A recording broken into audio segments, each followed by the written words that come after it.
3, 2, 1, 0. All engine running. Liftoff. We have a liftoff. 32 minutes past the hour. Liftoff on Apollo 11.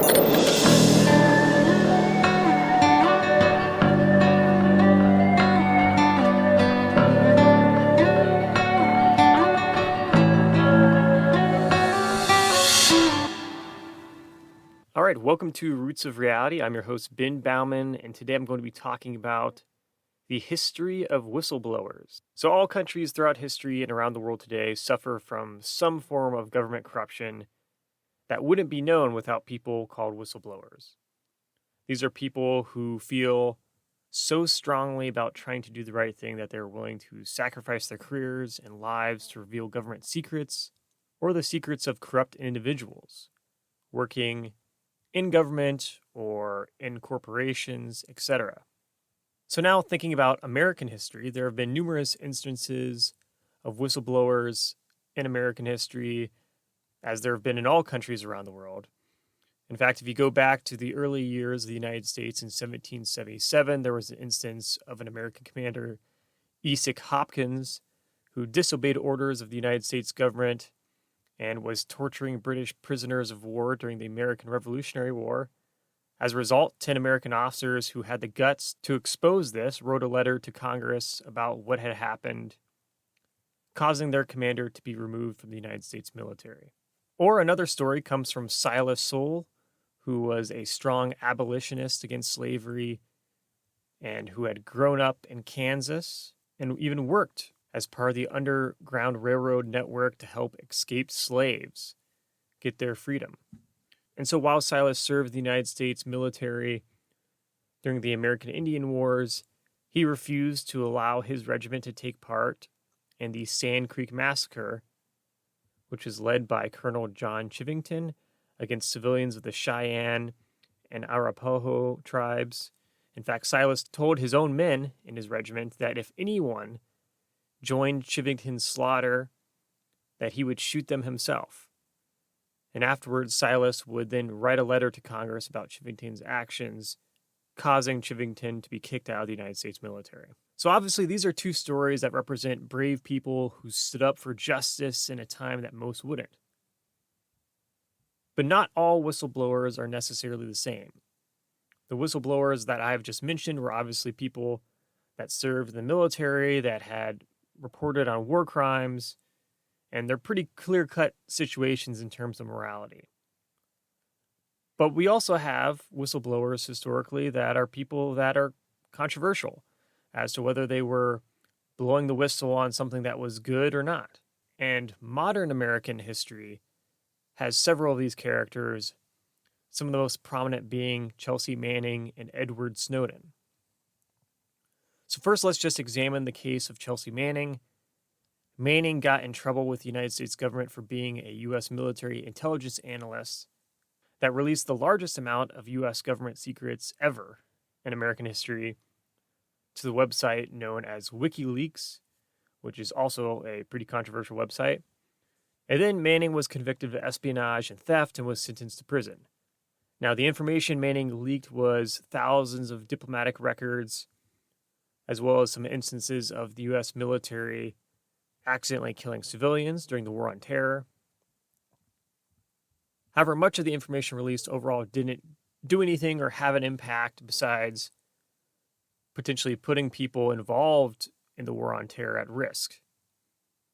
And this is because when you dump a bunch of documents hoping to expose some supposed hidden truth, it is often a reckless task, because when it comes to warfare, there are a few major truths about such leaks. First, tragically, innocent civilians being killed in a war is always going to happen no matter what. It is one of those horrific aspects of war that a lot of people who don't know much about military history just assumes was done because of, the bad intentions of a military. But ultimately, you'll never find a war in history where innocent civilians are not accidentally killed, which is why the military always must seek to minimize casualties as much as possible among civilians, but at the same time, they still have to accomplish their objectives. Now, this is an issue that always especially goes on in wars against terrorist groups, because oftentimes terrorist groups will hide themselves amongst the general populations of the areas they live. And so when you have terrorists living by civilians, if you're ever trying to eliminate terrorists, it's pretty hard not to accidentally kill civilians in the process. And so this is always why it's controversial as to, what's the right plan of action when going after terrorist groups, while simultaneously minimizing the number of casualties on civilians.